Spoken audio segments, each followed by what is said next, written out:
Taip, šiandien mūsų pagrindinė rašto vieta bus iš Mato 11 skyriaus nuo 25 eilutės.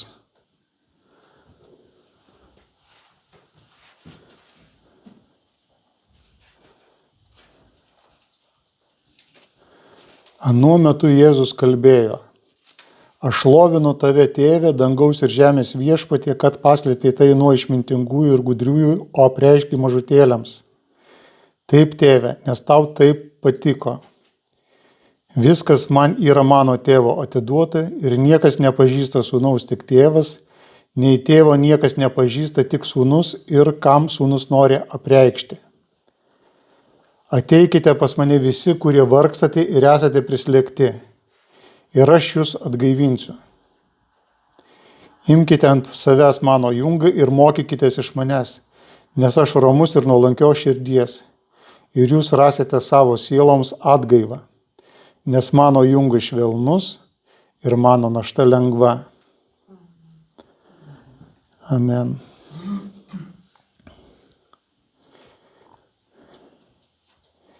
Jėzus kviečia pas save visus, kurie vargsta ir yra prislėgti, ir žada atgaivinimą.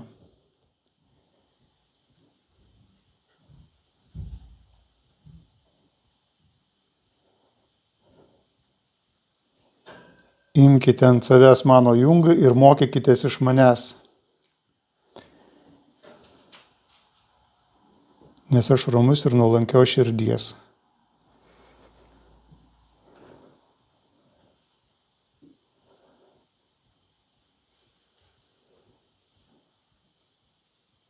Įdomu, kad aš kažkada turėjau tokią diskusiją su vienu gitaros mokytoju. Reiškia, aš prašiau jo, kad jisai man duotų kuo daugiau teorijos, o jisai sako, tau reikia ne teorijos, o praktikos. Tai aš suprantu, kad čia yra labai panaši situacija, kai Dievas moko ne kažkokios teorijos, o iš karto viskas prasideda nuo praktikos. Imkite ant savęs mano jungą ir mokykitės iš manęs. Ir aš po kažkiek tai metų priėjau prie tos minties, kad visgi tas gitaros mokytojas buvo teisus, teisingai jisai šnekėjo, kad mes su juo tai pakankamai ginčiam, bet kadangi mano nuomonė buvo labai radikali, tai jis tiesiog, suprantu, nusileido ir tiek, nesiginčydamas.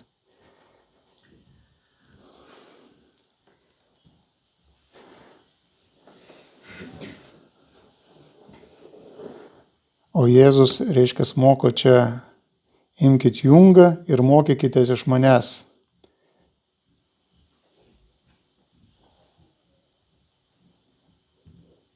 Pas mus jungo Lietuvoje nenaudoja, čia turbūt eina kalba apie jaučių junginį.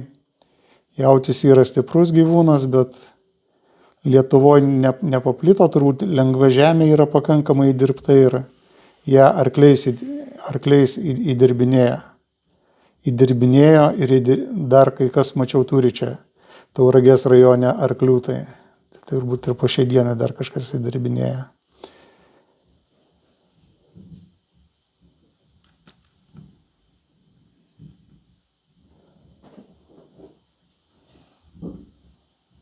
Ir jūs rasite savo sieloms atgaivą, nes mano jungas švelnus ir mano našta lengva.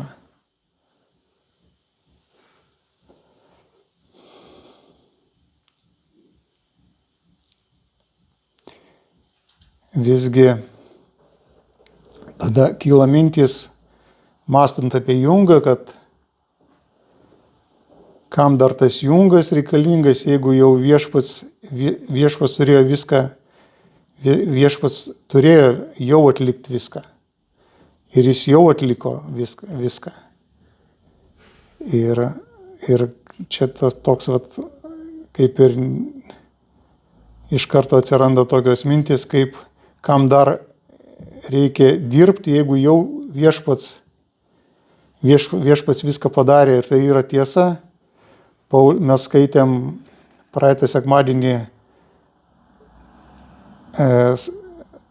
Romanas mokė iš Efeziečiams 3 skyriaus, o Efeziečiams 2 skyriui yra kalbama apie, kad išgelbėjimas yra dovana ir ne iš mūsų nuopelnų. Ir Paulius daugelį laiškų jisai dalinasi savo apreiškimais iš viešpaties, juos užrašo ir tuo būdu tarnauja visai bažnyčiai savo apreiškimais. Ir čia paskaitysim iš Kolosiečiams 1 skyriaus nuo 10 eilutės. Būtent tokią vietą, apie kuri kalba, kad viskas jau yra padaryta Jėzaus. Kad elgtumėtės kaip verta viešpaties ir jam tobulai patiktumėte, nešdami gerų darbų vaisių ir augdami Dievo pažinimu, kad sustiprinti visokeriopą jėgą iš jo šlovės galios, didžiai kantrybei ir ištvermiai su džiaugsmu dėkotumėte Tėvui, kuris padarė mus tinkamus paveldėti šventųjų dalį šviesoje, kuris išlaisvino mus iš tamsybių valdžios ir prikėlė į savo mylimo sūnaus karalystę. Jame mes turime atpirkimą jo krauju ir nuodėmių atleidimą. Jis yra neregimojo Dievo atvaizdas visos kūrinijos pirmagimis. Nes jame sutverta visa, kas yra danguje ir žemėje, kas regima ir neregima, ar sostai, ar viešpatystės, ar kunigaikštystės, ar valdžios, visa sutverta per jį ir jam. Jis yra pirma visko ir jame visa laikosi. Ir jis yra kūno bažnyčios galva. Jis pradžia, pirmagimis iš mirusiųjų, kad visur ir visada turėtų pirmenybę, nes Tėvui patiko jame apgyvendinti visą pilnatvę.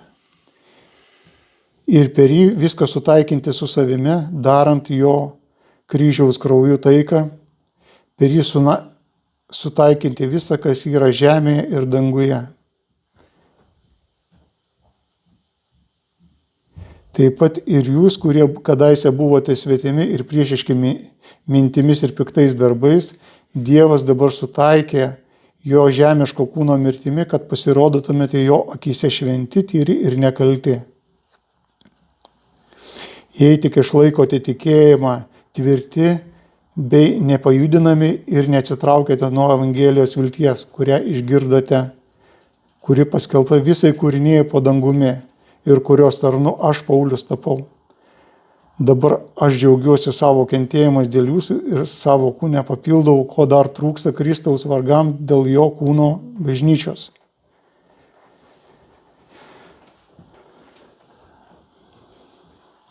Kad pasirodytumėte jo akyse šventi, tyri ir nekalti. Jėzus padarė savo mirtimi, tai padarė savo mirtimi.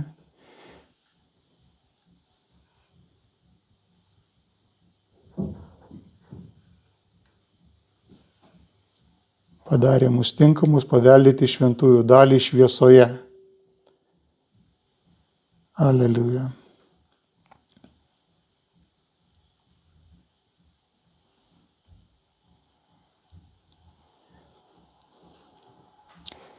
Ir tada klausimas, grįžtų prie tos pačios vietos, nuo kurios pradėjau, reiškia, kam reikalingas jungas, jeigu Jėzus jau padarė mus tinkamus paveldėti šventųjų dalį šviesoje. Turbūt ir atsakymas būtų toksai, kad dėl mūsų pačių, kad mes augtumėm. Žinom, kad Jėzus davė nurodymą savo mokiniams skelbti Evangeliją.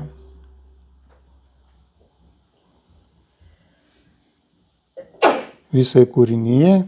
Ir Paulius rašo, kad kuri paskelbta visai kūrinyje po dangumi ir kurios tarnas aš esu. Bet aš mąstau, kad ano meto pasaulio suvokimas buvo vienoks, negu šiuo metu mes jį suvokiam.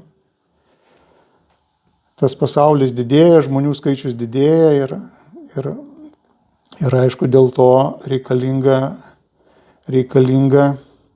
reikalingas Evangelijos skelbimas.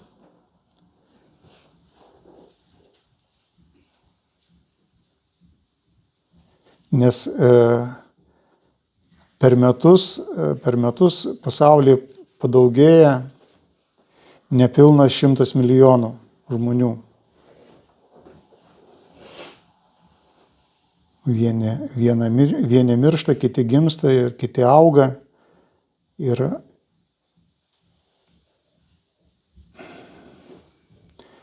pasaulis tarsi irgi auga žmonių skaičium. Dabar šiuo metu pasaulyje skaičiuojama apie 8 milijardai 139 milijonai žmonių, o pagal jungtinių tautų čia statistiką, o 2037 metais turėtų pasiekti 9 milijardus. Nu, čia, aišku, prognozija yra, jinai nėra tiksli, bet žmonių daugėja ir gausėja.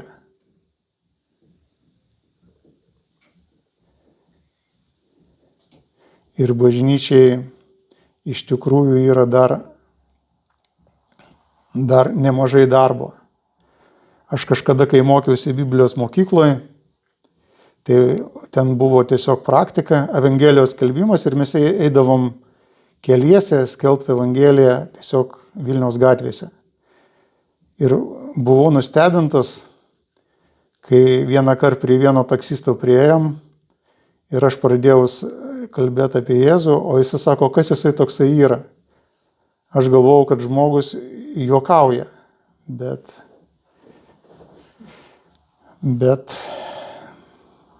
pasirodo nejuokavo ir supratau, kad jisai iš tikrųjų nežino, kas jisai yra.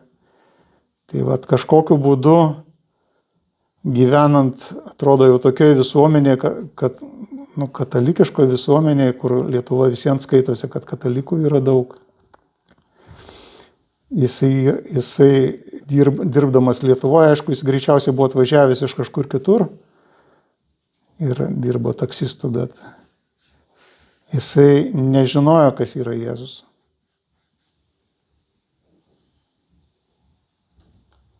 Ir netaip greitai į mūsų sielas, į mūsų protus prasiskverbia tas Dievo pažinimas. Turiu minti, kad čia šnekama, kad augdami Dievo pažinimu, nešdami gerų darbų vaisių ir augdami Dievo pažinimu, kad elgtumėtės kaip verta viešpaties ir jam tobulai patiktumėte. Tarsi mums reikėtų viešpačiui stengtis patikti. Ir iš tikrųjų taip ir turėtų būti. Jeigu mes jį mylim, mes turėtumėm stengtis jam patikti.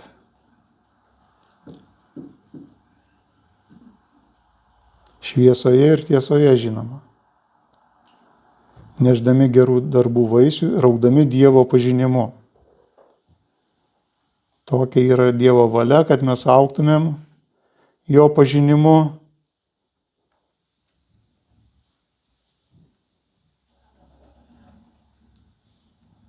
Ir tas būdas, augimo būdas tinkamas yra imti jo jungą ant savęs ir darbuotis viešpačiui.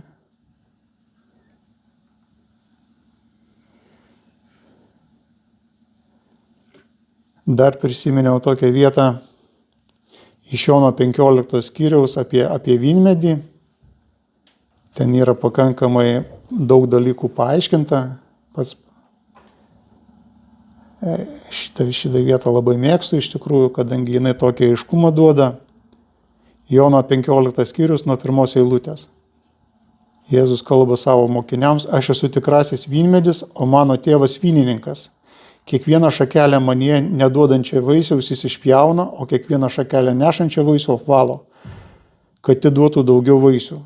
Jūs jau esate švarūs dėl žodžių, kurį jums kalbėjau.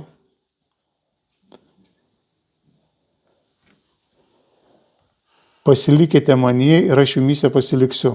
Kaip šakelė negali duoti vaisiaus pati iš savęs, nepasilikdama vynmedyje, taip ir jūs, jei nepasiliksite manyje. Aš esu vynmedis, o jūs šakelės. Kas pasilieka manyje ir aš jame, tas duoda daug vaisių, nes be manęs jūs negalite nieko nuveikti.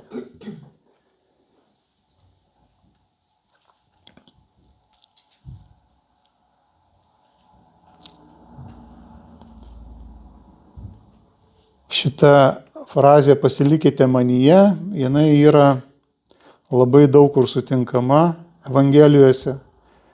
Aš jos nepaskaičiavau kiek iš tikrųjų kartų, bet jinai labai dažna Jėzaus žodžiuose.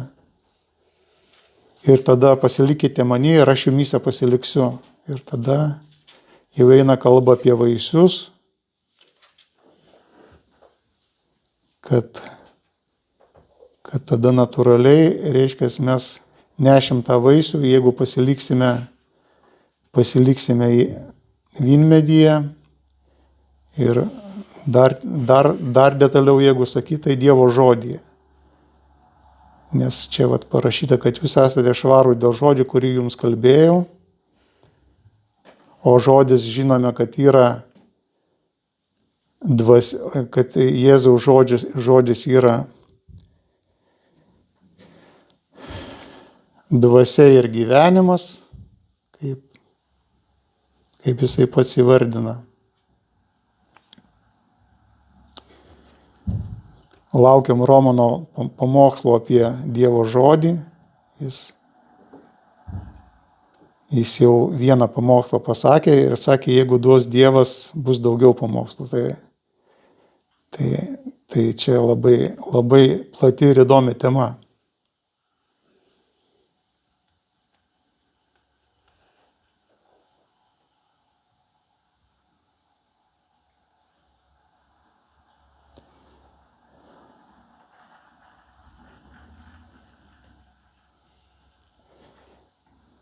Dar perskaitysiu čia vieną Jėzaus žodžius, kas žino mano įsakymus ir jų laikosi, tas myli mane, o kas myli mane, tą mylės mano tėvas. Ir aš jį mylėsiu ir pats jam apsireikšiu. Amen. Iš Senojo testamento yra panašiai eilutė, kai Dievas sako, kai manęs ieškosite visa širdimi, rasite Jeremijo 29 skyrius 13 eilutė.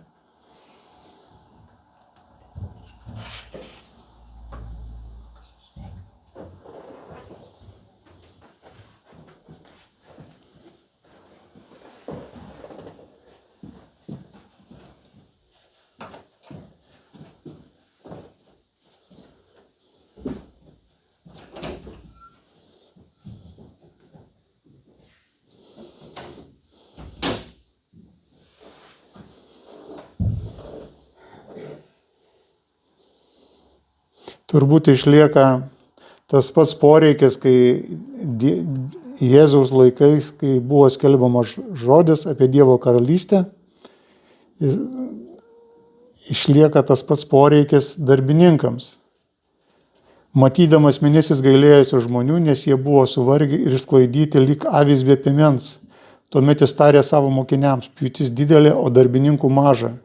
Todėl melskite pjūties viešpatį, kad siųstų darbininkų į savo pjūtį. Taip, žmonių daug, darbininkų maža ir išlieka aktuali kryptis maldos, mąstymo, ieškojimo, kad Dievas siųstų darbininkus į savo pjūtį, nes darbininkų mažai ir šiais laikais mažai jų. Aš kažkada gyvendamas Vilniuje tiesiog buvau nustebintas, kai atvažiavo dainininkė Bjork ir aš gyvenau šalimais Vingio parko ir tiesiog keliaudavau pasivaikščioti Vingio parką. Ir mane nustebino, kai aš tiesiog išėjau pasivaikščioti ir matau iš koncerto išeina žmonių minė. Pilnas Vingio parkas buvo pripildytas žmonių ir tada aš eidamas galvojau, kad kažkaip žmonių padarė man didelį įspūdį žmonių skaičius ir aš kažkaip galvojau, kad tai jie į bažnyčią tai neina, tiek žmonių ir aš galvoju, kad į bažnyčią tai tiek neteina žmonių, kiek į Vingio parką, reiškia, pasiklausyti dainininkės. Paskui buvo sekantį kartą atvažiavęs Bočėlis, tai irgi labai panaši situacija buvo. Tai vat, kelios tokios tiesiog bažnyčia kaip ir nepopuliari vieta, tokia, kur žmonės renkasi, reiškia, skaito, mokosi, bet tik tai nedideliu kiekiu žmonių to reikia tarsi. Nors aš galvoju, kad Dievas juk reikalingas kiekvienam žmogui.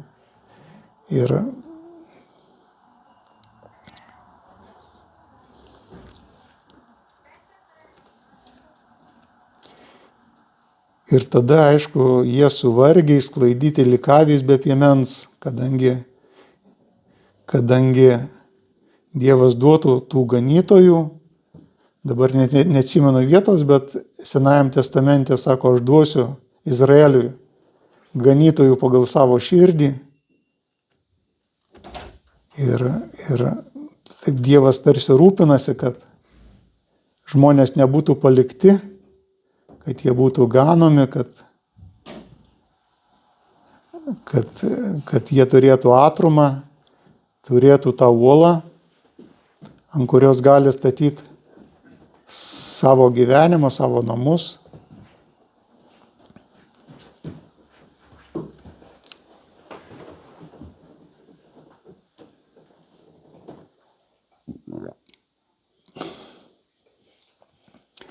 Todėl kviečiu apie tai mąstyti, permąstyti, ieškoti.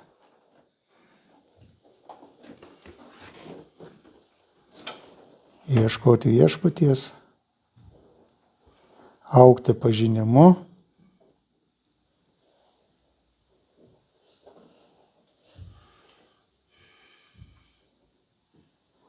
Čia Jėzus nedaro jokio išskyrimo, ateikite pas mane visi, nėra pasakyti, kad tik tai geri ten ateikite, ar visi, ir blogi, ir geri.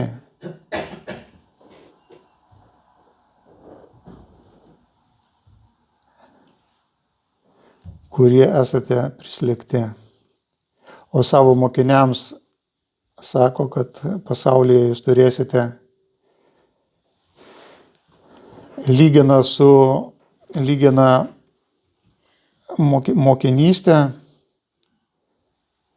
ir su gimdančia moterim.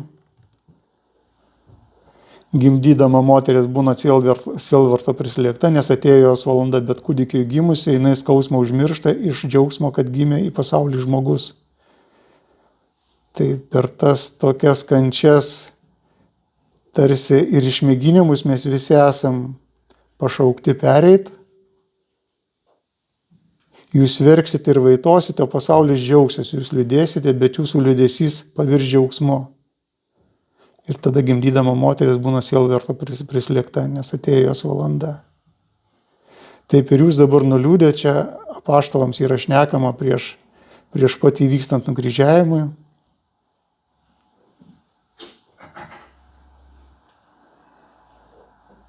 Bet Jėzus žada, bet aš vėl jūs pamatysiu ir jūsų širdis džiūgaus ir jūsų džiaugsmo niekas iš jūsų nebetims. Ta diena jūs manęs nieko neklausinėsite, iš tiesų sakau jums, ko tik prašysite tėvo mano vardu, jis duos.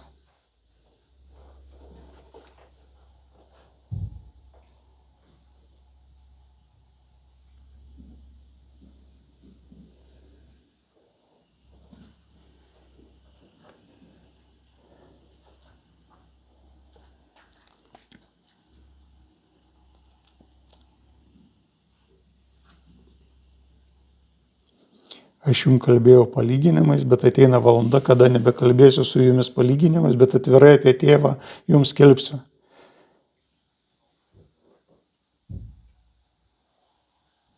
Mes dabar suprantame, kad tu viską žinai, čia mokinių atsakymas. Ir nereikia, kas tave klausinėtų, todėl tikime, kad tu esi išėjęs iš Dievo. Jėzus jiems sakė, dabar tikite. Ir tada štai ateina valanda, ir jau atėjo, kai jūs įsisklaidysite kas savo ir paliksite mane vieną, tačiau aš ne vienas, nes su manimi yra tėvas. Aš jums tai kalbėjau, kad manyje turėtumėte ramybę, pasaulyje jūs patirsite priespaudą, bet būkite drąsūs, aš nugalėjau pasaulį. Amen. Amen. Čia tiesiog, kaip čia pasakyti, mūsų apsisprendimas ir mūsų tikėjimas, kad reikia tokios apsisprendimo drąsos, kad imt tą jungą ir jį nešt ir pasaulyje jūs patirsite priespaudą, bet būkite drąsūs, aš nugalėjau pasaulį. Aleliuja. Ir čia mūsų tas tikėjimas reiškia, dar noriu paminėti kito apaštalo mintis, Jokūbo.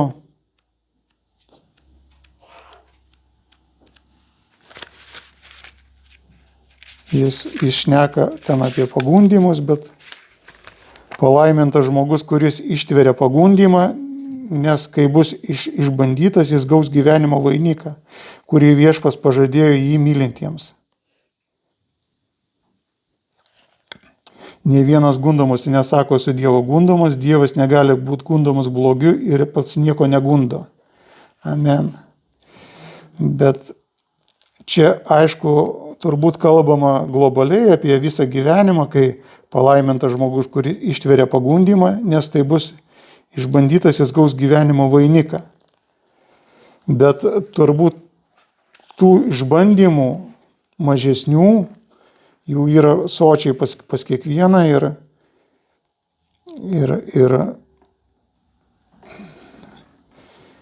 vienas tas žmogus, kuris klauso ir vykdo, yra išmintingas žmogus, kuris pasistatė, pakilo vėjai, ištvino upės daužėsi į tą namą ir tas namas nesugriuvo. Ir yra, reiškia, kvailas žmogus, kuris pasistatė namą ant smėlio ir atėjo jo išbandymas, o to namo griuvimas buvo smarkus, baigėsi tuo sakinys. Ir ten ištvino upės ir to namo. Tai pagalvojus, kad lipdai, o paskui įvyksta tokia tragedija, kad viskas sugriūna. Ir tada tu jau, aišku, ten jau esi dideliam nuostolį, jeigu tu į tą namą dėjai visas savo viltis. Jis nebuvo statomas ant viešpaties ir tada suprantu, kad netektis labai didelė yra, kadangi tarsi ėmė viskas ir sugriuvo. Tai kad tokie dalykai neįvyktų, bet Dievas jau moko iš anksto. Jokūbas šitoj vietoje irgi apie tą lengvabūdį, kvailą žmogų irgi turi mintį, paskaitysiu. Jei kas tėra žodžio klausytojas, Jokūbo 1, 23 eilutė, jei kas tėra žodžio klausytojas, o ne vykdytojas, tai jis panašus į žmogų, kuris žiūri savo gimtąjį veidą veidrodyje. Pasižiūrėjo į save ir nuėjo, ir bematant pamiršo, koks buvo. Bet tas, kas įsižiūri į tobulą laisvės įstatymą ir jį vykdo, kas tampa nebe klausytojų užuomirša, bet darbo vykdytojas, tas bus palaimintas savo darbuose. Aleliuja, visi mes norim tų palaiminimų savo darbuose, bet kas įsižiūri į tobulai laisvės įstatymą ir jį vykdo, kas tampa nebe klausytojas užuomirša, bet darbo vykdytojas, tas bus palaimintas savo darbuose. Amen, Dieve. Taip pat yra pažadas Jokūbo laiške apie tai, kad kam trūksta išminties, te prašo Dievą, kuris visiems dosniai duoda ir nepriekaištauja. Ir jam bus suteikta. Bet tegul prašo tikėdamas, nei kiek neabejodamas, nes abejojantis panašus į jūros bangą, varinėjama ir blaškoma vėjo. Toksai žmogus tai nemano, ką nors gausias iš viešpaties. Toks vyruojantis visuose savo keliuose nepastovus žmogus. Taip, tas palyginimas, kur apie namo statybą yra, vienoje vietoje yra kalbama, kad iškasė giliai ir padėjo pamatus ant uolos. Tai tokio tarsi sąmoningumo reikia ir stabilumo reikia ir tikėjimo reikia, kad tuos pamatus iškastum ir gerus, bet tam Dievas mus ir moko. Daryti viską rimtai, su tikėjimu, iš širdies, ateit su juo kartu, reiškia, ir jisai nukreips mūsų žingsnius, mintis ir mes rasime Dievą ir būsim sėkmingi ir palaiminti savo darbuose. Amen. Tai turbūt gal šiandien Dievo žodžio tiek.